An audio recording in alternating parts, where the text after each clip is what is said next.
Alla luce di quanto oggi il papà di Beatrice Venezzi dice nei vostri confronti, Gabriele Venezzi, cosa risponde alle critiche nel momento in cui vi apostrofa come casta che ha timore di perdere i propri privilegi?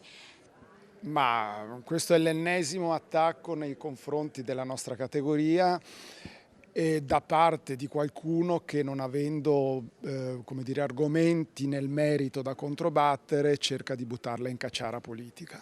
A scendere in campo e difendere la direttrice, che si dice essere stata calata da Roma perché vicina a Giorgia Meloni, anche il presidente del Veneto, Luca Zaia. Questo non è una colpa e non si scrive nel curriculum si guardano. Mi risulta che ci siano stati direttori prima di lei molto più giovani. Parliamo sempre di fuga dei cervelli e dovremmo evitare di andare a prenderci questi cervelli quando già hanno fatto successo all'estero, magari investire sui giovani che abbiamo qui. Per noi è una signora, non una maestra, affonda il sindacalista dello spettacolo, nonché violoncellista dell'orchestra del Teatro Veneziano. Dobbiamo partire da quel livello perché è quello che si merita noi, meritiamo noi, la città e il mondo intero. Sul fronte politico Luigi Brugnaro sottolinea l'intenzione di analizzare la situazione senza pregiudizi, ma ascoltando tutte le parti. Più che mediazione cercare di capire prima di tutto, dopo cercheremo di affrontare le cose, perché è prematuro per quanto mi riguarda, io non parteggio per nessuno, a me sembra che